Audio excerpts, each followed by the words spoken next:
कृष्णायादवेन्द्राय ज्ञानमुद्राय योगिने नाथार्गणेशाय नमो वेदान्तवेदिने रामाय रामभद्राय रामचन्द्राय वेधसे रघुनाथाय नाथाय सीताय पदे नमः मनोजवं मारुततुल्यवेगं जितेन्द्रियं बुद्धिमतां वरिष्ठं वातात्मजं वानरयोत्तमुख्यं श्रीरामदूतं शरणं प्रपद्ये।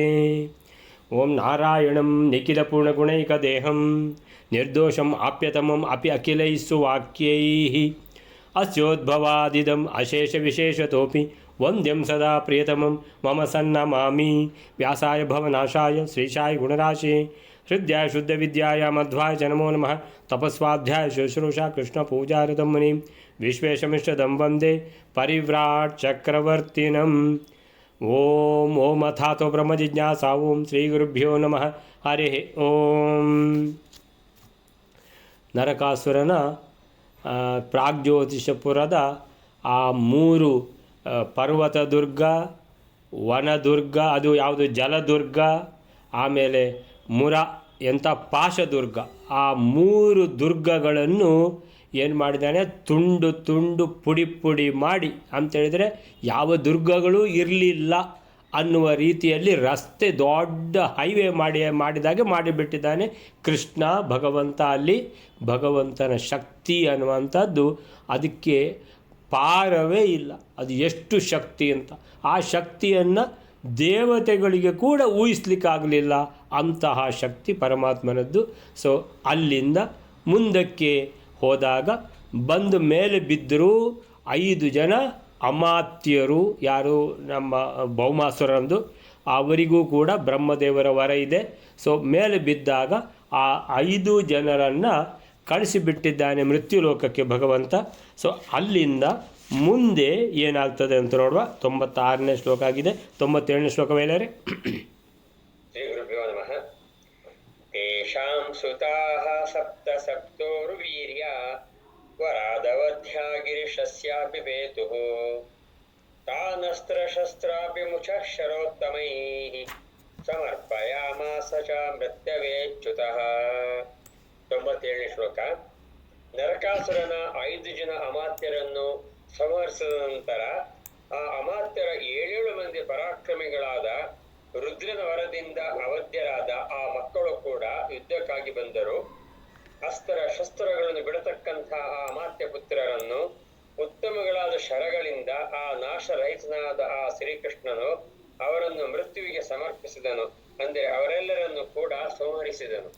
ತೇಷಾಂ ಸುತಾಃ ಸಪ್ತ ಸಪ್ತೋರು ವೀರ್ಯ ವರಾದವಧ್ಯ ಗಿರಿಶಸ್ಯಾಭಿಪೇತುಃ ತಾನ್ ಅಶಸ್ತಾನ್ ಅಸ್ತ್ರಶಸ್ತ್ರಾಭಿಮುಚ ಶರೋತ್ತಮೈಃ ಸಮರ್ಪಯಾಮಾಸ ಸಮೃತ್ಯವೇಚ್ಯುತಃ.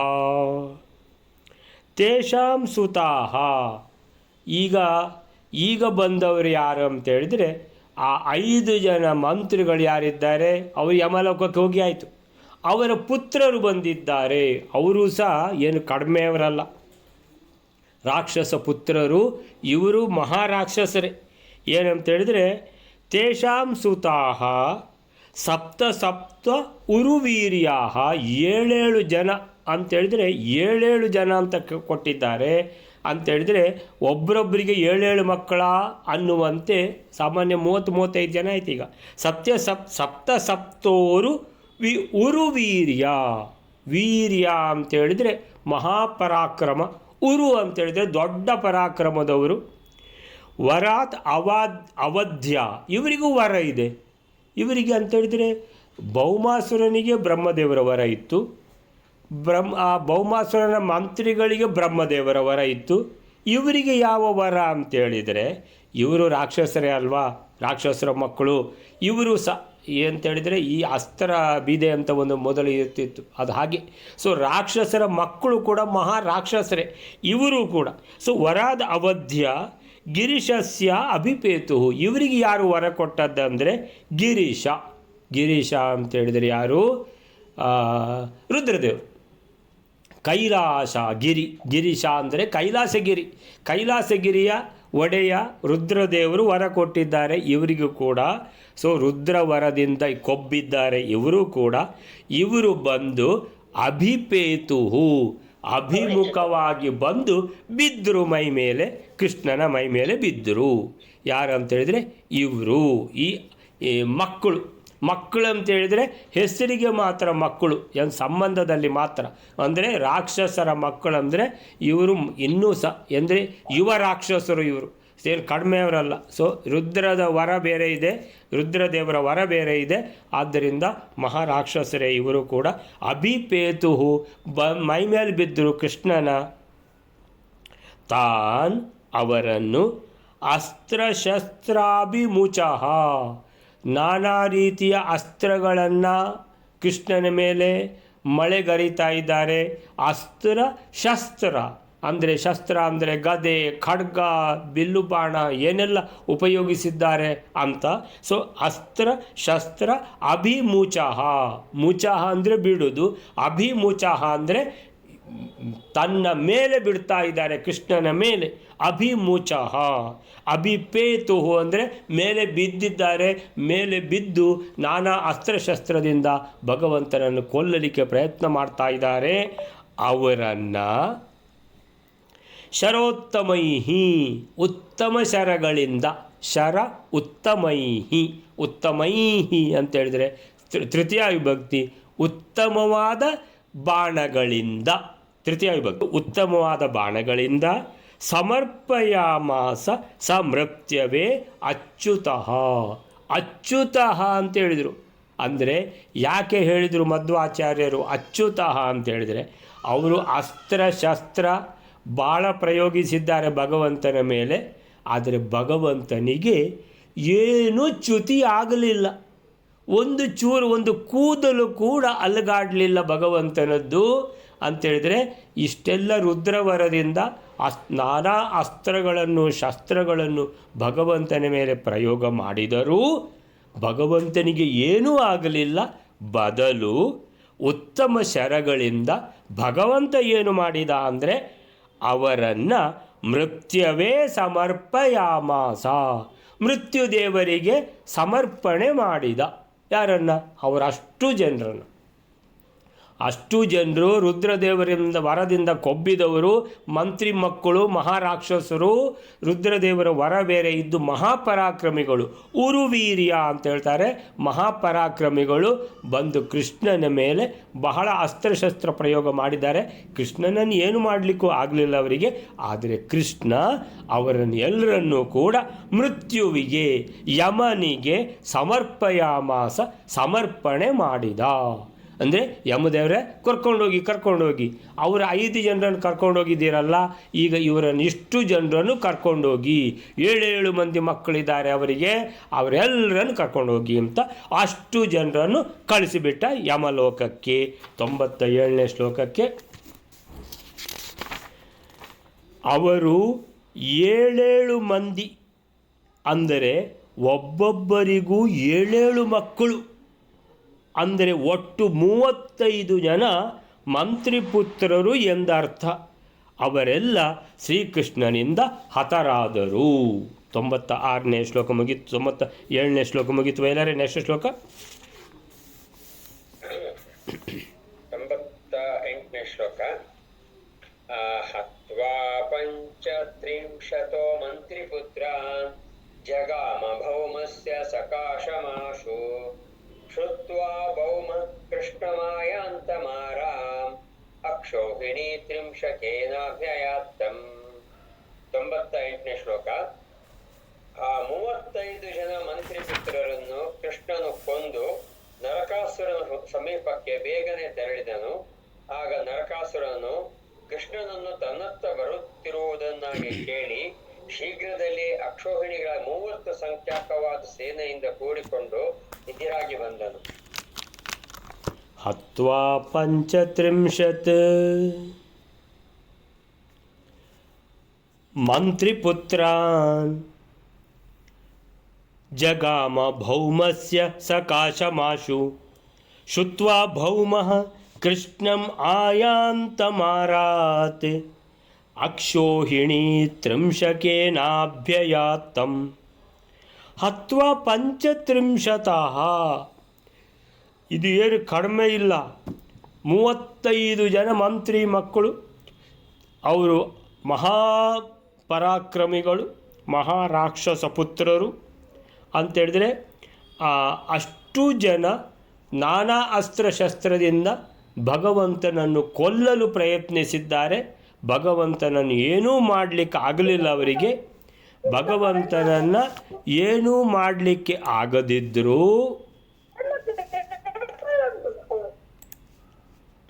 ಸುನೀತಕ್ಕ ಭಗವಂತನನ್ನು ಏನೂ ಮಾಡಲಿಕ್ಕೆ ಆಗಲಿಲ್ಲ. ಆದರೆ ಭಗವಂತ ಮಾತ್ರ ಅವರು ಅಷ್ಟು ಜನರನ್ನು ಹತ್ವ ಪಂಚತ್ರಿಂಶತ್ ಮಂತ್ರಿಪುತ್ರ. ಮಂತ್ರಿಪುತ್ರರು ಎಷ್ಟು ಜನ ಇದ್ದರು? 35 ಜನ. ತ್ರಿಂಶತ್ ಅಂತೇಳಿದರೆ 30, ಪಂಚತ್ರಿಂಶತ್ ಅಂತೇಳಿದರೆ 35, ಪಂಚವಿಂಶತಿ ಅಂತೇಳಿದರೆ 25, ವಿಂಶತಿ ಅಂತೇಳಿದರೆ 20, ತ್ರಿಂಶತ್ ಅಂತೇಳಿದರೆ 30, ಚತ್ವಾರಿಂಶತ್ ಅಂತೇಳಿದರೆ 40. ಸೊ ಚತ್ವಾರಿಂಶತ್, ತ್ರಿಂಶತ್, ತ್ರಿಂಶತ್, ಚತ್ವಾರಿಂಶತ್, ವಿಂಶತ್ ಅಂತೇಳಿದರೆ 20, ವಿಂಶತ್. ಸೊ ಇಲ್ಲಿ ತ್ರಿಂಶತ್ ಪಂಚತ್ರಿಂಶತಃ 35 ಜನ ಮಂತ್ರಿಪುತ್ರರನ್ನು ಹತ್ವ ಕೊಂದು ಮೃತ್ಯುವಿಗೆ ಸಮರ್ಪಣೆ ಮಾಡಿದ ಭಗವಂತ. ಈಗ ಈ ವಿಷಯ ಗೊತ್ತಾಯಿತು ಯಾರಿಗೆ? ನರಕಾಸುರನಿಗೆ. 5 ಜನ ಮಂತ್ರಿಗಳನ್ನು ಕೊಂದಿದ್ದಲ್ಲದೆ ಆ 35 ಜನ ಮಂತ್ರಿಪುತ್ರರನ್ನು ಕೊಂದಾಯಿತು. ಯಾರು ಬಂದದ್ದು ಅಂತ ಹೇಳಿದರೆ ಗೊತ್ತಾಯಿತು, ಶ್ರೀಕೃಷ್ಣ ಬಂದದ್ದು. ಜಗಾಮ ಭೌಮಸ್ಯ ಸಕಾಶಮಾಶು ಶ್ರುತ್ವ ಅಂತೇಳಿದರೆ ಇನ್ನೀಗ ಏನು? ಭೌಮಾಸುರನೇ ಬರಬೇಕು. ಸೊ ಭೌಮಾಸುರ ತಿಳ್ಕೊಂಡ ಏನಂತ, ಕೃಷ್ಣ ಸಕಾಶಮಾಶು, ಆಶು ಅಂತೇಳಿದರೆ ಭಾಳ ಬೇಗ ನನ್ನ ಹತ್ರನೇ ಬರ್ತಾ ಇದ್ದಾನೆ ನುಗ್ಗಿಕೊಂಡು. ಕೃಷ್ಣ ಸಕಾಶಂ ಹತ್ತಿರ, ಆಶು ಅಂದರೆ ಬೇಗ, ಸಕಾಶಮಾಶು ನನ್ನ ಹತ್ತಿರನೇ ಬಹಳ ಬೇಗ ಬರ್ತಾ ಇದ್ದಾನೆ ಕೃಷ್ಣ ಅನ್ನುವಂಥದ್ದನ್ನು ತಿಳಿದಿದ್ದಾನೆ. ಯಾರು? ಭೌಮಾಸುರ, ನರಕಾಸುರ. ಅಂದರೆ ಅವನ ಪಕ್ಕಕ್ಕೆ ಮಂತ್ರಿಪುತ್ರ ಜಗಾಮ ಅಂತೇಳಿದರೆ ಕೃಷ್ಣನು ಹೋದ ಅಂತೇಳಿದರೆ ಕೃಷ್ಣನು ನನ್ನ ಹತ್ರನೇ ಬರ್ತಾ ಇದ್ದಾನೆ ಅಂತ ತಿಳ್ಕೊಂಡು, ಶ್ರುತ್ವ ಈ ವಿಷಯವನ್ನು ಕೇಳಿ, ಭೌಮಃ ಯಾರು? ನರಕಾಸುರ, ಕೃಷ್ಣಂ ಆಯಾಂತಂ ಆರಾತ್ ಅಂದರೆ ದೂರದಿಂದ ಬರ್ತಾ ಇದ್ದಾನೆ ಅಂತ ಎಣಿಸಿಕೊಂಡ್ರೆ, ಕೃಷ್ಣಂ ಆಯಾಂತಂ ಕೃಷ್ಣನು ಬಂದೇ ಬಿಟ್ಟಿದ್ದಾನೆ, ಆರಾತ್ ದೂರ ಅಂತ ತಿಳ್ಕೊಂಡ್ರೆ, ದೂರದಿಂದ ಅಂದರೆ ಅಯ್ಯೋ ಬಂದೇ ಬಿಟ್ಟ ಹತ್ತಿರ ಅಂತ. ಆರಾತ್ ಅಂತ ಹೇಳಿದರೆ ಶಬ್ದ ಹಾಗೆ, ದೂರ ಅಂತ ತಿಳ್ಕೊಂಡಿರೋದು ಹತ್ತಿರಕ್ಕೆ ಬಂದುಬಿಟ್ಟಿದ್ದಾರೆ, ಆರಾತ್. ಇದನ್ನು ತಿಳಿದು ಈಗ ಅಕ್ಷೋಹಿಣಿ ಆರಾತ್ ಅಂತ ಕೊಟ್ಟ ಮೇಲೆ ಇಲ್ಲಿ ದಾಗೊಳಿಲಿಲ್ಲ, ಆ ಮಾತ್ರ ಉಳ್ಕೊಳ್ತು. ಅಕ್ಷೋಹಿಣಿ ತ್ರಿಂಶಕೇನ ಅಭ್ಯಯಾತ್ ತಂ. ಅಕ್ಷೋಹಿಣಿ ಅಂತ ಹೇಳಿದರು. ಅಕ್ಷೋಹಿಣಿ ಅಂತ ಹೇಳಿದರೆ ಅರ್ಥ ಏನು? ಸೈನ್ಯ. ಇದು ಎಷ್ಟು ಅಕ್ಷೋಹಿಣಿ? ಮಹಾಭಾರತದಲ್ಲಿ ಕೌರವರ ಹತ್ರ 11 ಅಕ್ಷೋಹಿಣಿ ಸೈನ್ಯ ಇದ್ದದ್ದು, ಪಾಂಡವರ ಹತ್ರ 7 ಅಕ್ಷೋಹಿಣಿ, ಒಟ್ಟಿಗೆ 18 ಅಕ್ಷೋಹಿಣಿ. ಜರಾಸಂಧ ಕೃಷ್ಣನ ಮೇಲೆ ಬಹಳ ಸಲ ಏರಿ ಬಂದ. ಕೆಲವು ಸಲ 20 ಅಕ್ಷೋಹಿಣಿ, ಕೆಲವು ಸಲ 21 ಅಕ್ಷೋಹಿಣಿ, 22 ಅಕ್ಷೋಹಿಣಿ, 23 ಅಕ್ಷೋಹಿಣಿ ಎಲ್ಲ ಕೇಳಿದ್ದೇವೆ. ಇಲ್ಲಿ ಅಕ್ಷೋಹಿಣಿ ತ್ರಿಂಶಕೇನ, ತ್ರಿಂಶತ್ ಅಂದರೆ 30 ಅಕ್ಷೋಹಿಣಿ ಅಂತೇಳಿದರೆ ಇದೇನಾಯಿತು? ಇದು ಮ್ಯಾಕ್ಸಿಮಮ್. 1 ರನ್ ತೆಗೆಯೋದು, 2 ರನ್ ತೆಗೆಯೋದು, 3 ರನ್ ತೆಗೆಯೋದು, 4 ರನ್ ತೆಗೆದರೆ ಬೌಂಡ್ರಿ ಅಂತಾರೆ. ಆಮೇಲೆ ತೆಗೆದು ಬೌಂಡ್ರಿ ಲೈನಿಂದ ತೆಗೆದು ಚೆಂಡನ್ನು ಅಟ್ಟಿಬಿಟ್ರೆ ಹೊರಗೆ, ಅದಕ್ಕೆ ಹೇಳ್ತಾರೆ ಅದು ಸಿಕ್ಸರ್ ಅಂತ. ಅದಕ್ಕೆ ಹೆಸರು ಮ್ಯಾಕ್ಸಿಮಮ್ ಅಂತ. ಸೊ ಇದು ಮ್ಯಾಕ್ಸಿಮಮ್. ಅಲ್ಲಿ ಸಿಕ್ಸರ್ ಇದ್ದಾಗೆ ಇಲ್ಲಿ ಅಕ್ಷೋಹಿಣಿ ತ್ರಿಂಶಕ 30 ಅಕ್ಷೋಹಿಣಿ. ಭಾಳ ದೊಡ್ಡ ಸೈನ್ಯ. ಯಾರದು? ನರಕಾಸುರಂದು. ಅಕ್ಷೋಹಿಣಿ ತ್ರಿಂಶಕೇನ ಅಭ್ಯಯಾತ್ ತಮ್ ಅಭ್ಯಯಾತ್. ಅಯಾತ್ ಅಂದರೆ ಬಂದದ್ದು, ಅಯಾತ್ ಅಂತೇಳಿದರೆ ಕೃಷ್ಣನನ್ನು ಎದುರಿಸಿ ಬಂದ ನರಕಾಸುರ. ಅಭ್ಯಯಾತ್ ತಮ್ ಅಂದರೆ ಭಗವಂತ ಕೃಷ್ಣನನ್ನು ಎದುರಿಸಿ ಬಂದ ನರಕಾಸುರ ತನ್ನ 30 ಅಕ್ಷೋಹಿಣಿ ಸೈನ್ಯವನ್ನು ಹಿಡ್ಕೊಂಡು ಬಂದ ಅಂತ ಈ 98ನೇ ಶ್ಲೋಕಕ್ಕೆ 98ನೇ ಶ್ಲೋಕಕ್ಕೆ ಏನಿದು ಹತ್ವಾ ಪಂಚತ್ರಿಂಶತ್ 35 ಮಂತ್ರಿಪುತ್ರರನ್ನು ಸಂಹರಿಸಿ ಶ್ರೀಕೃಷ್ಣ ನರಕಾಸುರನ ಬಳಿಗೆ ಬೇಗನೆ ತೆರಳಿದ. ಸಕಾಶಂ ಜಗಾಮ, ನರಕಾಸುರನ ಬಳಿಗೆ ಸಕಾಶಂ ಅಂದರೆ ಬಳಿ, ಸಮೀಪಕ್ಕೆ, ಜಗಾಮ ಕೃಷ್ಣನು ಹೋದ ಅಂದರೆ ನರಕಾಸುರನ ಹತ್ತಿರ ಕೃಷ್ಣನು ಬಂದ. ಸೊ ಇದನ್ನು ಕೇಳಿ ಬಂದದ್ದು ನರಕಾಸುರ ದೂರದಿಂದಲೇ ಕೃಷ್ಣ ಬಂದ ಅಂತ ತಿಳ್ಕೊಂಡ್ರೆ ಆರಾತ್, ಅರೆ ಹತ್ತಿರವೇ ಬಂದುಬಿಟ್ಟ ಅಂತೇಳಿದರೆ ಬೇಗನೆ ಅಂತೇಳಿದರೆ ಅಲ್ಲಿ 5 ಜನ ಮಂತ್ರಿಗಳನ್ನು ಕೊಂದ ಸುದ್ದಿ ಕೇಳಿಯೇ ಸೈನ್ಯ ಎಲ್ಲ ರೆಡಿ ಮಾಡಿರಬೇಕು. ಸೊ ಆ ರೆಡಿ ಇರುವಂಥ 30 ಅಕ್ಷೋಹಿಣಿ ಸೇನೆಯೊಂದಿಗೆ ಅವನನ್ನು ಕೃಷ್ಣನನ್ನು ಎದುರಿಸಲು ಬಂದ. ಅಭ್ಯಯಾತ್, ಅಯಾತ್ ಬಂದ, ಅಂತೇಳಿದರೆ ಎದುರಿಗೆ ನುಗ್ಗಿ ಬಂದ, ಕೃಷ್ಣನ ಎದುರಿಗೆ ನುಗ್ಗಿ ಬಂದ. ಅಕ್ಷೋಹಿಣಿ ತ್ರಿಂಶಕೇನ, 30 ಅಕ್ಷೋಹಿಣಿ ಸೈನ್ಯದೊಂದಿಗೆ. ಕುರು ಪಾಂಡವ ಸೇನೆ, ಕುರು ಅಂದರೆ ಕೌರವರು 11, ಪಾಂಡವರದ್ದು 7 ಅಕ್ಷೋಹಿಣಿ, ಒಟ್ಟಿಗೆ ಸೇರಿ 18 ಅಕ್ಷೋಹಿಣಿ. ಆದರೆ ನರಕಾಸುರನೊಬ್ಬನ ಸೇನೆಯೇ 30 ಅಕ್ಷೋಹಿಣಿ. ಇದರಿಂದ ಗೊತ್ತಾಗ್ತದೆ ಈ 30 ಅಕ್ಷೋಹಿಣಿ ಈ ರಾಕ್ಷಸರು ಇವರು ಯಾವ ರೀತಿ ಭೂಮಿಗೆ ಭಾರವಾಗಿರಬಹುದು ಅಂತೇಳಿದರೆ ಕೃಷ್ಣ ಭಗವಂತ ಅವತಾರ ಮಾಡಿದ್ದೇ ಕೃಷ್ಣ ಅವತಾರ. ಭೂಭಾರ ಹರಣಾಯ ಚ, ಜಾತ ಕಂಸವಧಾರ್ಥಾಯ, ಹುಟ್ಟಿದ್ದು ಕಂಸನನ್ನು ಕೊಲ್ಲಿಕ್ಕೆ ಅಷ್ಟೇ ಅಲ್ಲ, ಭೂಭಾರ ಹರಣಾಯ ಚ ಅಂದರೆ ಮತ್ತು ಕಂಸನನ್ನು ಕೊಲ್ಲುವುದು ಒಂದು ಮಾತ್ರ ಅಲ್ಲ, ಕಂಸನ ಜೊತೆಗೆ ಎಷ್ಟು ಜನ ಲೆಕ್ಕ ಇಲ್ಲದಷ್ಟು ರಾಕ್ಷಸರನ್ನು ಕಳಿಸಿದ್ದಾನೆ. ಬಕಾಸುರ ಅಂತೆ, ಯಾವುದು ಶಕಟಾಸುರ ಅಂತೆ, ಎಂಥ ಅಸುರರನ್ನೆಲ್ಲ ಪೂತನಿ ಅಂತೆ ಎಲ್ಲ ಕಳಿಸಿದ್ದಾನೆ. ಯಾರು? ಕಂಸ. ಅಲ್ಲಿಂದ ಅಲ್ಲಿ ಇದಾಯಿತು, ಎಂಥದ್ದು ಅಲ್ಲಿ ಎಂಥದ್ದು ಆನೆ, ಎಂಥದ್ದು ಕುವಲಯ ಪೀಡ, ಅದು ಆನೆ ಅನ್ನುವಂಥದ್ದು ಯಾವ ರಾಕ್ಷಸಕ್ಕೂ ಕಮ್ಮಿ ಇಲ್ಲ ಅದು. ಸೊ ಅದನ್ನು ಕೊಂದಾಯಿತು. ಅಲ್ಲಿಂದ ಇದು ಎಂಥದ್ದು ಮುಷ್ಟಿ ಯುದ್ಧ, ಅಲ್ಲಿ ಮುಷ್ಟಿಕಾಸುರ, ಆಸುರ, ಈಸುರ, ಚಾಣೂರ, ಕಂಸ ಅವ್ರನ್ನೆಲ್ಲ ಕೊಂದಾಯಿತು. ಆಮೇಲಿಂದ ಹೀಗೆ ಒಂದು ರಾಕ್ಷಸರನ್ನು ಕೊಂದು ಭೂಭಾರವನ್ನು ಕಡಿಮೆ ಮಾಡಿ ಈಗ ಫೈನಲ್ ತಲುಪಿದೆ. ಫೈನಲ್ ಮ್ಯಾಚ್ ಇದು. ಏನಿದು? ಈಗ ನರಕಾಸುರ, ಫೈನಲ್ ಮಹಾಭಾರತ. ಸೊ ನರಕಾಸುರನ ವಧೆ. ನರಕಾಸುರ ಅಂತೇಳಿದರೆ 30 ಅಕ್ಷೋಹಿಣಿ ಈ ರಾಕ್ಷಸರನ್ನು ಹೊಂದಿದ್ದಾನೆ ಅಂತೇಳಿದರೆ ಎಷ್ಟು ಭೂಭಾರ ಈಗ ಹರಣ ಆಗ್ತದೆ ಕೃಷ್ಣನಿಂದ ಅನ್ನುವಂಥದ್ದು ಈ 98ನೇ ಶ್ಲೋಕ ಆಯಿತು. ನೆಕ್ಸ್ಟ್ ಶ್ಲೋಕವೇಲಾರೆ. ಜಗ್ನೇ ಸೇನಾಂ ಗರುಡ ಪಕ್ಷಪಾತೈಃ ಪಾದಂ ಶೇಷಂ ಕೇಶವಃ ಸಾಯಕೌಹೈಃ ಅಥ ಸಸಾದಾಶು ಭೌಮೋಚ್ಯುತಂ ತಂ ಮುಂಚನ್ ಬಾಣಾನಸ್ತ್ರ ಸಮ್ಮಂತ್ರಿತಾಂಧ್ರ. 99ನೇ ಶ್ಲೋಕ.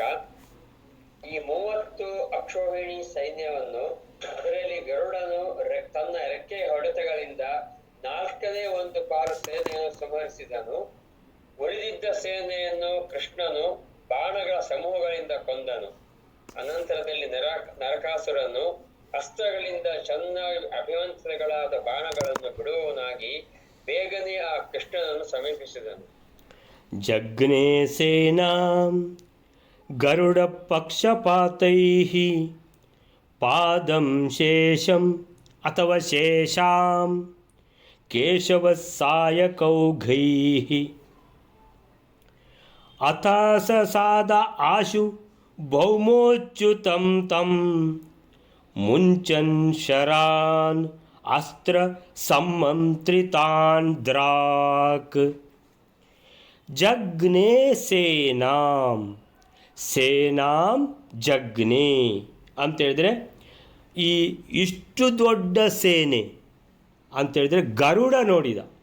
ನನಗೆ ಯಾವಾಗಲೂ ನನಗೆ ಯುದ್ಧದಲ್ಲಿ ನನ್ನನ್ನು ಕರ್ಕೊಂಡು ಹೋಗೋದೇ ಇಲ್ಲ, ಈ ಸಲ ಕರ್ಕೊಂಬಂದಿದ್ದಾರೆ ಭಗವಂತ ಅಂತೇಳಿದರೆ ನಾನು ಸ್ವಲ್ಪ ಸೇವೆ ಮಾಡಬೇಕು ಭಗವಂತನ ಭೂಭಾರ ಹರಣ ಈ ಕಾರ್ಯಕ್ರಮದಲ್ಲಿ ಅಂತೇಳಿಬಿಟ್ಟು ಗರುಡ ಏನು ಮಾಡಿದ, ಸೇನಾಂ ಅಂದರೆ ಈ ಸೇನೆ ಏನಿದೆ ಯಾರ್ದು, ನರಕಾಸುರಂದು ಎಷ್ಟು ದೊಡ್ಡದಿದೆ ಅಂತೇಳಿದರೆ 30 ಅಕ್ಷೋಹಿಣಿ, ಇದನ್ನು ಜಗ್ನೇ ನಾಶ ಮಾಡಲಿಕ್ಕೆ ಶುರು ಮಾಡಿದ ಗರುಡ.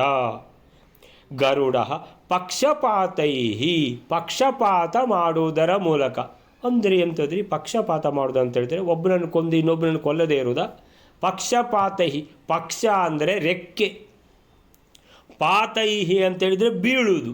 ಸೊ ಪಕ್ಷ ಬೀಳುವುದು ಅಂದರೆ ರೆಕ್ಕೆ ಬೀಳುವುದು ಅಂದರೆ ರೆಕ್ಕೆಗಳಿಂದ ಗರುಡ ಹೇಗೆ ಯುದ್ಧ ಮಾಡೋದು ಅಂತೇಳಿದರೆ ನಾವೆಲ್ಲ ಬಾಕಿದ್ದವರೆಲ್ಲ ಬಿಲ್ಲು ಬಾಣ ಹಿಡ್ಕೊಂಡು ಎಲ್ಲ ಖಡ್ಗ ಹಿಡ್ಕೊಂಡು ಯುದ್ಧ ಮಾಡಿದರೆ, ಗದೆ ಹಿಡ್ಕೊಂಡು, ಗರುಡಂದು ಆಯುಧ ಯಾವುದಂದರೆ ರೆಕ್ಕೆನೇ ಆಯುಧ. ಆ ರೆಕ್ಕೆಯನ್ನು ಯಾರಿಗೂ ಬಡಿತಾನೋ ಅವ್ರು ಪಡ್ಚ ಹೋದ್ರವರು. ಸೊ ಜಗ್ನೇ ಸೇನಾಂ ಗರುಡ ಪಕ್ಷಪಾತೈಹಿ, ತನ್ನ ರೆಕ್ಕೆಗಳ ಹೊಡೆತದಿಂದ ಎಷ್ಟೋ ಸೈನಿಕರನ್ನು ಕೊಂದಾಕಿದ. ಸೈನಿಕರನ್ನು ಅಂದರೆ ಒಂದು ಸಲ ಬಡಿದ್ರೆ ಒಂದು ಅಂತೇಳಿದರೆ ಹೋಲ್ಸೇಲಲ್ಲಿ ಒಂದು 50, 100, 200, 300 ಜನ ಸತ್ತು ಹೋಗ್ತಾರೆ. ಸೊ ಜಗ್ನೇ ಸೇನಾಂ ಗರುಡ ಪಕ್ಷಪಾತೈ ಪಾದಂ, ಹೀಗೆ ಹೊಡೆದು ಪಾದಂ, ಪಾದ ಅಂತೇಳಿದರೆ ಅರ್ಥ ಒಂದು ನಮ್ಮ ಪಾದ ಅಂತ, ಇನ್ನೊಂದು ಅರ್ಥ ಪಾದಂ ಅಂದರೆ ಕಾಲಂಶ ಅಂತ. ಸೊ ಪಾವು ಅಂತ ಹೇಳೋದಿಲ್ಲ ನಾವು, ತುಳುವಿನಲ್ಲಿ ಪಾವು ಅಂತ ಹೇಳೋದು, ಸೇರು ಪಾವು ಅಂತ. ಮೊದಲನ ಕಾಲದಲ್ಲೆಲ್ಲ ಸೇರು, 3 ಸೇರಿಗೆ ಒಂದು ಅರ್ಥ ಅಂತ ಕೊಳಗ ಅಲ್ವಾ, 3 ಸೇರು ಅಂದರೆ ಕೊಳಗ. ಸೊ ಕೊಳಗ ಅಂತಂದು 3 ಸೇರಿದ್ದು ಇತ್ತು. ಸೊ ಅದರಲ್ಲಿ ಅಕ್ಕಿ ಹಾಕಿದರೆ ಹೀಗೆ ಮಾಡಿ ಕೊಟ್ಟರೆ ಅದು 3 ಸೇರು ಅಂತ ಲೆಕ್ಕ. ಸೊ ಸೇರಿದ್ದು ಒಂದಿತ್ತು,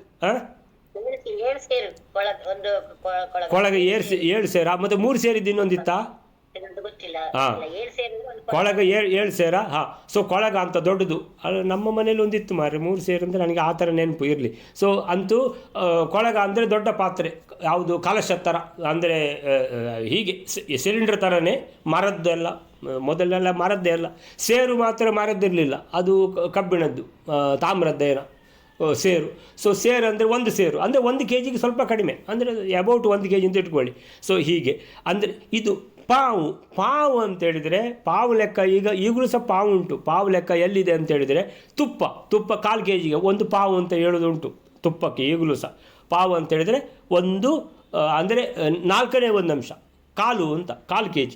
ಸೊ ಹೀಗೆ ಸೇನೆಯ ಪಾದ ಅಂತೇಳಿದರೆ ಕಾಲಂಶ, ಸೇನೆಯ ಕಾಲಂಶ ಅಂತೇಳಿದರೆ ಎಂಥ ದೊಡ್ಡ ಸೇನೆ ರೀ ಇದು.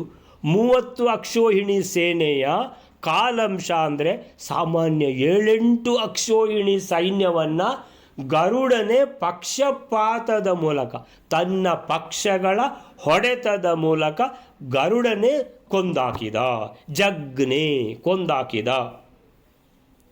ಶೇಷಂ ಅಥವಾ ಶೇಷಾಂ ಉಳಿದದ್ದನ್ನು ಕೇಶವ ಅಂತ ಹೇಳಿದರು ಮಧ್ವಾಚಾರ್ಯರು.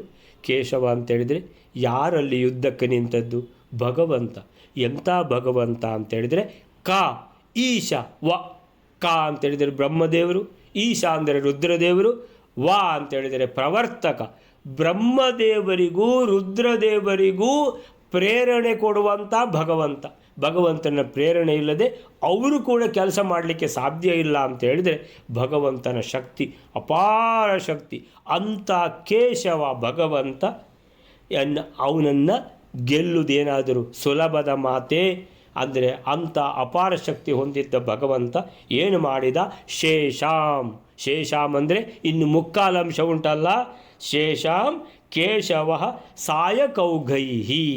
ಸಾಯಕ ಓಘ, ಸಾಯಕ ಅಂದರೆ ಬಾಣಗಳ ಓಘ ಅಂತೇಳಿದರೆ ನದಿ ಪ್ರವಾಹ.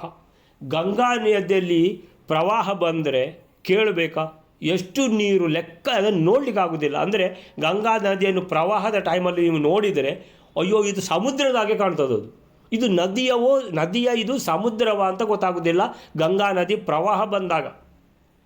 ಸೊ ಅಂಥ ದೊಡ್ಡ ನದಿ ಪ್ರವಾಹ ಅಂತ ಹೇಳಿದರೆ ಯಾವ ಥರ ಇರ್ಬೋದು, ಆ ರೀತಿ ಶ್ರೀಕೃಷ್ಣ ಭಗವಂತ ಬಾಣಗಳ ಪ್ರವಾಹ ಮಾಡಿದ, ಹರಿಸಿದ. ಯಾರ ಮೇಲೆ? ಈ ನರಕಾಸುರನ ಇನ್ನು ಉಳಿದಿರುವಂತಹ ಮುಕ್ಕಾಲಂಶ ಶೇಷಾಂ, ಕಾಲಂಶ ಅವನು ಖಾಲಿ ಮಾಡಿದ ಗರುಡ. ಇನ್ನು ಮುಕ್ಕಾಲಂಶ ಏನಿದೆ ಬೃಹತ್ ಅತಿ ದೊಡ್ಡ ಸೇನೆ, ಅದು ಮುಕ್ಕಾಲಂಶ ಅಂತ ಹೇಳಿದರೆ 22-23 ಅಕ್ಷೋಹಿಣಿ ಆಯಿತು. ಅಂದರೆ ಜರಾಸಂಧ ತಗೊಂಡು ಬಂದ ಸೇನೆ ಅಷ್ಟು ದೊಡ್ಡದಾಯಿತು. ಅಷ್ಟು ದೊಡ್ಡ ಸೇನೆಯನ್ನು ಭಗವಂತ ಒಬ್ಬನೇ ಏನು ಮಾಡಿದ? ಗಂಗಾ ನದಿಯಲ್ಲಿ ಪ್ರವಾಹ ಬಂದಾಗ ಹೇಗೆ ನೀರು ಬರ್ತದೋ ಆ ರೀತಿ ಸಾಯಕ ಅಂದರೆ ಬಾಣಗಳು, ಓಘ ಅಂದರೆ ಪ್ರವಾಹ, ಬಾಣಗಳ ಪ್ರವಾಹದಿಂದ ಏನು ಮಾಡಿದ? ಜಗ್ನಿ. ಅಂದರೆ ಜಗ್ನೆ ಅನ್ನುವಂಥದ್ದು ಸುರಿವಿಗೆ ಅಪ್ಲೈ ಆಗ್ತದೆ, ಎರಡಕ್ಕೂ ಅಪ್ಲೈ ಆಗ್ತದೆ. ಅಂದರೆ ಕಾಲಂಶ ಕೊಂದಾಕಿದ, ಮುಕ್ಕಾಲಂಶ ಕೃಷ್ಣ ಕೊಂದಾಕಿದ. ಜಗ್ನೆ. ಅಥ ಆಸಸಾದ. ಇಷ್ಟಾಗುವಾಗ ನರಕಾಸುರ ನೋಡ್ತಾನೆ, ಅಯ್ಯೋ ದೇವ್ರೆ, ಎಲ್ಲ ಖಾಲಿಯಾಗಿ ಹೋಗಿದೆ, ನಾನು ಒಬ್ಬನೇ ಉಳ್ಕೊಂಡದ್ದ ಅಂತ. ಅಥ ಆಗ ಆಸಸಾದ, ಬಂದ. ಯಾರು? ನರಕಾಸುರ ಸ್ವಂತ ಬಂದ. ಆಶು ಅಂದರೆ ಬೇಗ ಬಂದ ಅಂತೇಳಿದರೆ ಏನಿದು ಅವಸ್ಥೆ ಅಂತೇಳಿ ಕೃಷ್ಣನನ್ನು ಭೌಮಃ ಅಚ್ಯುತಂ ಅಂತೇಳಿದರೆ ಯಾರ ಎದುರು ನಿಂತಿದ್ದಾನೆ? ಅಚ್ಯುತನ ಎದುರಿಗೆ. ಅಂತೇಳಿದರೆ ಏನಾದರೂ ಮಾಡಪ್ಪ ನೀನು ನರಕಾಸುರ, ಕೃಷ್ಣನಿಗೆ ಏನು ಮಾಡಲಿಕ್ಕೆ ನಿನ್ನಿಂದ ಸಾಧ್ಯ ಇಲ್ಲ ಅಂತ ಸೂಚಿಸ್ತಾ ಇದ್ದಾರೆ ಮಧ್ವಾಚಾರ್ಯರು. ಯಾರ ಎದುರು ನಿಂತಿದ್ದಿ? ಅಚ್ಯುತ. ಏನು ಮಾಡಿದರೂ ಚ್ಯುತಿ ಆಗೋದಿಲ್ಲ ಅಂತ ಭಗವಂತನ ಎದುರು ನಿಂತಿದ್ದಿ. ಏನಾದರೂ ಕೃಷ್ಣ ನಟನೆ ಮಾಡಬೇಕಷ್ಟೇ ವಿನಃ ಮತ್ತೇನು ಮಾಡಲಿಕ್ಕೆ ಸಾಧ್ಯ ಇಲ್ಲ. ಸೊ ಭೌಮಃ ಅಚ್ಯುತಂ ತಂ ಅಂದರೆ ಆ ಎಲ್ಲ ಚ್ಯುತಿಯೇ ಇಲ್ಲದ ಆ ಭಗವಂತ ಶ್ರೀಕೃಷ್ಣನನ್ನು ಮುಂಚನ್ ಶರಾನ್, ಬಾಣಗಳ ಸುರಿಮಳೆ ಮಾಡಲಿಕ್ಕೆ ಶುರು ಮಾಡಿದ. ಕೃಷ್ಣನ ಬಾಣಗಳ ಸುರಿಮಳೆ ಥರನೇ ನರಕಾಸುರನ ಬಾಣಗಳ ಸುರಿಮಳೆ ಕೃಷ್ಣನ ಮೇಲೆ. ಮುಂಚನ್ ಶರಾನ್, ಶರಾನ್ ಅಂದರೆ ಬಾಣಗಳನ್ನು, ಮುಂಚನ್ ಅಂದರೆ ಬಿಟ್ಟ, ಪ್ರಯೋಗ ಮಾಡಿದ. ಅಸ್ತ್ರ ಸಮ್ಮಂತ್ರಿತಾನ್ ಅಂತೇಳಿದರೆ ಎಲ್ಲ ಖಾಲಿ ಬಾಣಗಳಿಂದ ಏನೂ ಆಗುವುದಿಲ್ಲ ಅಂತ ಗೊತ್ತಿದೆ, ಇದು ಬಹಳ ಶಕ್ತಿ ಇರುವಂತಹ ಎದುರಾಳಿ. ಸೊ ಅದಕ್ಕೋಸ್ಕರ ಎಲ್ಲ ಆಗ್ನೇಯಾಸ್ತ್ರ, ವರುಣಾಸ್ತ್ರ, ಅಸ್ತ್ರ, ಈ ಅಸ್ತ್ರ ಎಲ್ಲ ದೇವತೆಗಳ ಮಂತ್ರ ಹೇಳಿ ಒಂದೊಂದೇ ಅಸ್ತ್ರ ಬಿಡಲಿಕ್ಕೆ ಶುರು ಮಾಡಿದ ನರಕಾಸುರ. ಇದರಲ್ಲಿ ಕೊಂದೇ ಬಿಡ್ತೇನೆ, ಇದರಲ್ಲಿ ಕೊಂದೇ ಬಿಡ್ತೇನೆ, ಇದರಲ್ಲಿ ಕೊಂದೇ ಬಿಡ್ತೇನೆ, ಯಾವ ಅಸ್ತ್ರಗಳು ಉಪಯೋಗ ಆಗುವುದಿಲ್ಲ. ಸಮ್ಮಂತ್ರಿತಾನ ಅಂದರೆ ಮಂತ್ರ ಹೇಳಿ ಬಿಟ್ಟ ಬಾಣಗಳಿಗೆ ಹೆಸರು ಅಸ್ತ್ರ ಅಂತ. ಅಂದರೆ ಎಲ್ಲ ದಿವ್ಯಾಸ್ತ್ರ ಅಂತ ಹೆಸರು ಇದಕ್ಕೆ. ಸೊ ದಿವ್ಯಾಸ್ತ್ರಗಳನ್ನು ಮಂತ್ರ ಹೇಳಿಬಿಟ್ಟ ಅಸ್ತ್ರಗಳನ್ನು ದ್ರಾಕ್ ಅಂದರೆ ಕೂಡಲೇ ಪ್ರಯೋಗ ಮಾಡಿದ ಕೃಷ್ಣನ ಮೇಲೆ. 99ನೇ ಈ ಶ್ಲೋಕಕ್ಕೆ ಏನು ಹೇಳ್ತಾರೆ? ಸೊ ಜಗ್ನೆ ಸೇನಾಂ ಗರುಡ ಪಕ್ಷಪಾತೈ ಆ ಸೇನೆಯ ಪಾದಂ, 4ನೇ ಒಂದು ಭಾಗ, ಕಾಲು ಭಾಗ, 4ನೇ ಒಂದು ಭಾಗವನ್ನು ಗರುಡ ಪಕ್ಷಪಾತೈ ತನ್ನ ರೆಕ್ಕೆಯ ಬಡಿತಗಳಿಂದ ಸಂಹರಿಸಿದ, ನಾಶ ಮಾಡಿದ. ಅಂದರೆ ಗರುಡನ ಅಸ್ತ್ರ ಯಾವುದು, ಶಸ್ತ್ರ ಯಾವುದು ಅಂತೇಳಿದರೆ ತನ್ನ ರೆಕ್ಕೆಗಳೇ ಶಸ್ತ್ರ. ಅದನ್ನೇ ಬಡ್ದು ಕೂಡಲೇ ಎಲ್ಲ ಸತ್ತೋಗಿದ್ದಾರೆ. ಉಳಿದ ಸೈನ್ಯ ಮುಕ್ಕಾಲಂಶ ಏನಿದೆ 22-23 ಅಕ್ಷೋಹಿಣಿ ಸೈನ್ಯವನ್ನು ಶ್ರೀಕೃಷ್ಣ ಬಾಣಗಳ ಪ್ರವಾಹಗಳಿಂದ, ಅಂದರೆ ಸಾಮಾನ್ಯದ ಪ್ರವಾಹ ಅಲ್ಲ, ಇದು ಬಹಳ ದೊಡ್ಡ ಪ್ರವಾಹ. ಯಾಕಂತೇಳಿದ್ರೆ 23 ಅಕ್ಷೋಹಿಣಿ ಅಂತೇಳಿದರೆ ಅಯ್ಯೋ ಎಷ್ಟು ನೋಡ್ತಾನೆ ಇರಬೇಕು, ಬೃಹತ್ ಸೈನ್ಯ ಇದು. ಸೊ ಅದನ್ನು ಏನು ಮಾಡಿದ? ಗಂಗಾ ನದಿಗೆ ಪ್ರವಾಹ ಬಂದರೆ ಯಾವ ಥರ ಕಾಣ್ತದೋ ಆ ರೀತಿ ಬಾಣಗಳ ಪ್ರವಾಹದಿಂದ ನಾಶ ಮಾಡಿದ. ಬಳಿಕ ನರಕಾಸುರ ಅಚ್ಯುತನಾದ ಶ್ರೀಕೃಷ್ಣನನ್ನು ಏನು ಮಾಡಿದರೂ ಚ್ಯುತಿ ಆಗುವುದಿಲ್ಲ, ಅಂತಹ ಎದುರಾಳಿ ನಿನ್ನ ಎದುರುಗಡೆ ನಿಂತಿದ್ದಾನೆ ನರಕಾಸುರ ಅಂತ. ಸೊ ಈ ನರಕಾಸುರ ಏನು ಮಾಡಿದ? ಕೃಷ್ಣನನ್ನು ಅಸ್ತ್ರಗಳಿಂದ ಮಂತ್ರಿತವಾದ ಬಾಣಗಳು, ಮಂತ್ರ ಹೇಳಿ ಬಿಟ್ಟ ದಿವ್ಯಾಸ್ತ್ರಗಳಿಂದ ಪ್ರಯೋಗಿಸುತ್ತಾ ಕೃಷ್ಣನ ಮೇಲೆ ತ್ವರೆಯಿಂದ ದ್ರಾಕ್ ಎದುರಿಸಿದ ಅಂತೇಳಿದರೆ ಅಭಿಮುಂಚನ್ ಅಸಸಾದ. ಸೊ ಬಾಣಗಳನ್ನು ಕೃಷ್ಣನ ಮೇಲೆ ಏನು ಮಾಡಿದ, ಪ್ರಯೋಗಿಸಿದ, ಕೃಷ್ಣನ ವಿರುದ್ಧ ಪ್ರಯೋಗಿಸಿದ ಅಂತ ಹೇಳ್ತಾ ಇದ್ದಾರೆ. ಶ್ರೀಕೃಷ್ಣ ಈ ನರಕಾಸುರನನ್ನು ಅಂದರೆ ನರಕಾಸುರನ ಸೈನ್ಯವನ್ನು ಬಾಣಗಳ ಪ್ರವಾಹಗಳಿಂದ ಹೊಡೆದ. ಸೊ ಇಲ್ಲಿಗೆ 99ನೇದಾಯಿತು, 99ನೇದಾಯಿತು. 99ನೇದು 100ರದ್ದು ಮುಗಿಸಿಬಿಡ್ಬೋದು ವೈಲಾರ, ಸಣ್ಣದಲ್ವಾ? ಹಾಂ, ವಿವ್ಯಾಧತಂ ಕೇಶವ ಸಾಯಕೌಗೈಃ ಭೌಮಃ ಶತಘ್ನೀಂ ಬ್ರಹ್ಮದತ್ತಾಮ ಮುಂಚತ್. 100ನೇ ಶ್ಲೋಕ. ನರಕಾಸುರನನ್ನು ಕೃಷ್ಣನು ಬಾಣಗಳ ಸಮೂಹದಿಂದ ಚೆನ್ನಾಗಿ ಹೊಡೆದನು. ಆಗ ನರಕಾಸುರನು ಬ್ರಹ್ಮನಿಂದ ಕೊಡಲ್ಪಟ್ಟ ಶತಘ್ನಿ ಎನ್ನುವ ಗದೆಯನ್ನು, ಅಂದರೆ ಶತಧನ್ವಿ ಎಂಬ ಗದೆಯನ್ನು ಕೃಷ್ಣನಿಗಾಗಿ ಬಿಟ್ಟನು. ವಿವ್ಯಾಧತಂ ಕೇಶವಃ ಸಾಯಕೌಘೈಃ ಭೌಮಃ ಶತಘ್ನೀಂ ಬ್ರಹ್ಮದತ್ತಾಂ ಅಮುಂಚತ್. ಈಗ ವಿವ್ಯಾಧತಂ ಕೇಶವಃ, ಈ ನರಕಾಸುರ ಅಂತೇಳಿದರೆ ಮಂತ್ರ ಹೇಳ್ತಾನೆ, ಬಿಡ್ತಾನೆ ದಿವ್ಯಾಸ್ತ್ರಗಳನ್ನು ಕೃಷ್ಣನ ಮೇಲೆ. ಆಗ ಕೃಷ್ಣ ಏನು ಸುಮ್ಮನಿದ್ನ? ಇಲ್ಲ, ಕೃಷ್ಣನೂ ಕೂಡ ಕೇಶವಃ ತಂ ನರಕಾಸುರನನ್ನು ಕುರಿತು ಸಾಯಕೌಘೈಹಿ, ಆಗ ಸೈನ್ಯವನ್ನು ಹೊಡಿಲಿಕ್ಕೆ ಬಾಣಗಳ ಪ್ರವಾಹವನ್ನೇ ಉಪಯೋಗಿಸಿದ ಥರ ಈ ನರಕಾಸುರ ಒಬ್ಬನೇ ಏನು ಕಡಿಮೆಯವನಲ್ಲ, ಬ್ರಹ್ಮದೇವರ ವರ ಇದೆ ಇವನಿಗೆ. ಆದ್ದರಿಂದ ಇವನಿಗೆ ಸಾಯಕೌಘೈಹಿ ಅಂತೇಳಿದರೆ ಇವನಿಗೂ ಕೂಡ ಬಾಣಗಳ ಪ್ರವಾಹದಿಂದಲೇ ಇವನನ್ನು ಎದುರಿಸಿದ. ವಿವ್ಯಾಧ ಅಂದರೆ ಹೊಡೆದ ನರಕಾಸುರನನ್ನು ಅಂತೇಳಿದರೆ, ಅಯ್ಯಪ್ಪ ಒಬ್ಬನನ್ನು ಕೊಲ್ಲಿಕ್ಕೆ ಬಾಣಗಳ ಪ್ರವಾಹ ಯಾಕೆ ಅಂತೇಳಿದರೆ, ಇವನೇನು ಕಡಿಮೆಯವನಲ್ಲ, ಇವನು ಮಹಾಪೌರುಷ ಇರುವವನು, ಇವನು ಬ್ರಹ್ಮದೇವರ ವರ ಪಡ್ಕೊಂಡಿರುವವನು, ಅವಧ್ಯನು ಇವ ಅಜೇಯ ಇವ. ಸೊ ಅದಕ್ಕೋಸ್ಕರ ಇವನನ್ನು ಹೊಡಿಲಿಕ್ಕೆ 30 ಅಕ್ಷೋಹಿಣಿ ಸೈನ್ಯವನ್ನು ಕಟ್ಟಿಕೊಂಡು ಬಂದವನು ಇವನು ಅಂತೇಳಿದರೆ, ಇಂತಹ ಪರಾಕ್ರಮ ಇರುವವನು ಇವನು. ಯಾರು ಅಂತೇಳ್ಕೊಂಡು ನಿನ್ನೆ ಒಂದು ಇದರಲ್ಲಿ ನೋಡ್ತಾ ಇದ್ದೆ, ಅವನು ಶಾಕ್ತ ಮತ ಅಂತ, ಈ ನರಕಾಸುರಂದು ಶಾಕ್ತ ಮತ ಅಂದರೆ ಇವನು. ಈಗ ಜರಾಸಂಧಂದು ಮತ ಯಾವುದು ಅಂತೇಳಿದರೆ ಶೈವ ಮತ. ಅವನು ಅಂದರೆ ಶಿವನನ್ನು ಪೂಜೆ ಮಾಡುವವ. ಯಾರು? ಜರಾಸಂಧ ಅಂದರೆ ವಿಷ್ಣುವಿನ ದ್ವೇಷಿ. ಈ ನರಕಾಸುರ ವಿಷ್ಣುವಿನ ಮಗ, ಆದರೆ ಅವನಿಗೇನು ಗೊತ್ತಾ ವಿಷ್ಣುವಿನ ಮಗ ಅಂತೇಳಿ. ನರಕಾಸುರ ಪೂಜೆ ಮಾಡ್ತಾ ಇದ್ದದ್ದು ಯಾರಿಗೆ ಅಂತೇಳಿದರೆ ಶಕ್ತಿಗೆ. ಶಕ್ತಿ ಅಂದರೆ ದುರ್ಗೆಗೆ ಪೂಜೆ ಮಾಡುವವ ಶಾಕ್ತ ಮತ ಅಂತ ಅದಕ್ಕೆ ಹೆಸರು. ಈ ದುರ್ಗೆಗೆ ಪೂಜೆ ಮಾಡೋದಲ್ವಾ, ಅದಕ್ಕೋಸ್ಕರ ಏನು ಮಾಡಿದ್ದಾನೆ, ಎಲ್ಲ ಕಡೆಯಿಂದ ಮೊದಲನೇ ಕಾಲದಲ್ಲಿ ಅವರು ಮೊದಲನೇ ಜನ್ಮದಲ್ಲಿ ಅಪ್ಸರಾಸ್ತ್ರೀಯರವರು, ಅಂದರೆ ನಂತರ ಗೋಪಿಕಾಸ್ತ್ರೀಯರು ಅಂತ ಅವ್ರ ಹೆಸರಾಯಿತು. ಈ ಸ್ತ್ರೀಯರನ್ನು ಎಲ್ಲೆಲ್ಲಿಂದ ಎಲ್ಲ ಕರ್ಕೊಂಡು ಬಂದಿದ್ದಾನೆ ಅಂತ ಗೊತ್ತಿಲ್ಲ, ಅಪಹರಿಸಿಕೊಂಡು ಅಥವಾ ಸೈನಿಕರನ್ನು ಕಳಿಸಿಬಿಟ್ಟು ಎಲ್ಲ ಸುಂದರ ಸ್ತ್ರೀಯರನ್ನು ನೀವು ಅರೆಸ್ಟ್ ಮಾಡಿ ತನ್ನಿ ಅಂತ, ಅಂದರೆ ಬಂದಿ ಅವರನ್ನಾಗಿ ಮಾಡಿ ತಂದು ಜೈಲಿಗೆ ಹಾಕಿದ್ದಾನೆ. ಜೈಲಿಗೆ ಹಾಕಿ ಏನು ಮಾಡ್ತಾ ಇದ್ದಾನೆ ಆ ಸ್ತ್ರೀಯರ ಜೊತೆಗೆ ಅಂತೇಳಿದರೆ, ಪೂಜೆ ಮಾಡ್ತಾನೆ. ಯಾಕಂದರೆ ಇವ ದುರ್ಗೆಯನ್ನು ಪೂಜೆ ಮಾಡೋದಲ್ವ, ಅವ್ರನ್ನೆಲ್ಲ ಪೂಜೆ ಮಾಡ್ತಾನಂತೆ. ಹೇಗೆ? ಜೈಲಿಗೆ ಹಾಕಿ ಪೂಜೆ ಮಾಡ್ತಾನೆ ಇವ. ಇಂಥ ಒಂದು ವಿಚಿತ್ರದ ಇದು ಶಾಕ್ತ ಮತದವ. ಅಂದರೆ ಸ್ತ್ರೀಯರ ಆರಾಧಕ.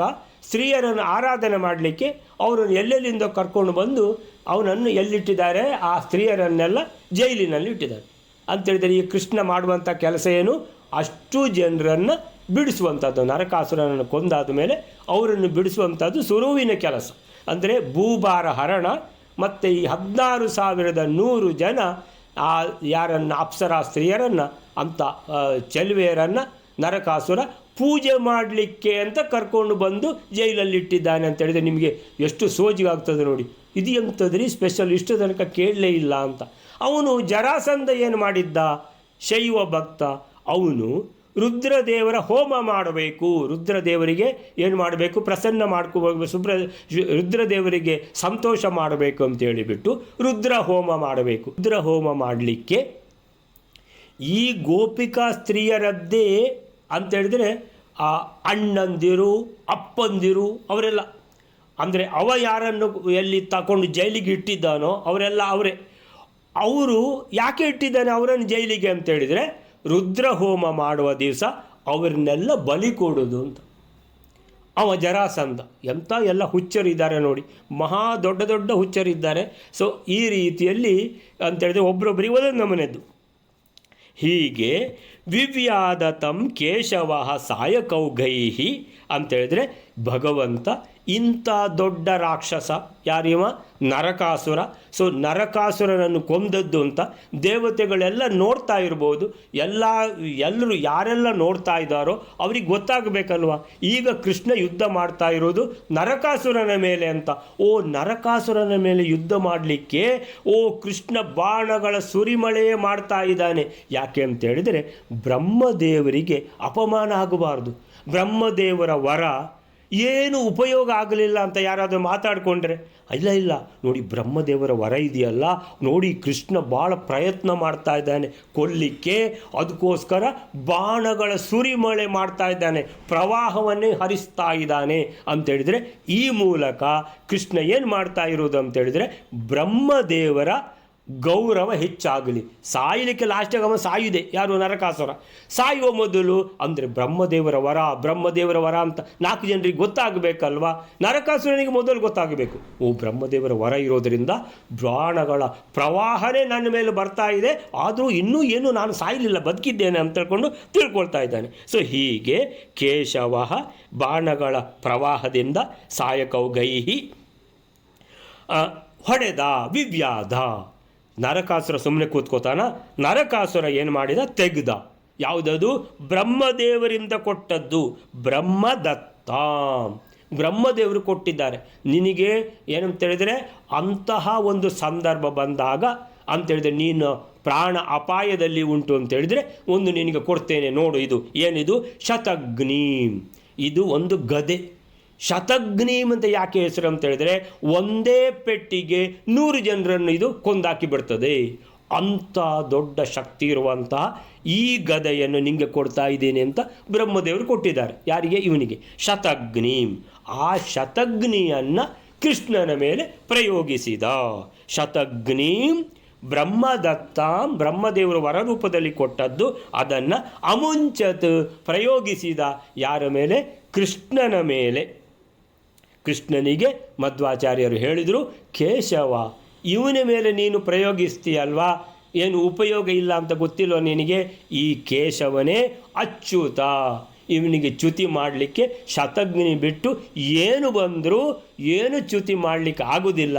ಆದರೆ ನರಕಾಸುರನಿಗೆ ಗೊತ್ತಿಲ್ಲ, ಈ ಶತಘ್ನಿಯಿಂದ ನಾನು ಈ ಎದುರಾಳಿಯನ್ನು ಕೊಂದೇ ಬಿಡ್ತೇನೆ ಅಂತ ಉಪಯೋಗಿಸಿದ್ದಾನೆ. ಈ 100ನೇ ಶ್ಲೋಕಕ್ಕೆ ವಿವ್ಯಾದ ತಂ ಕೇಶವ.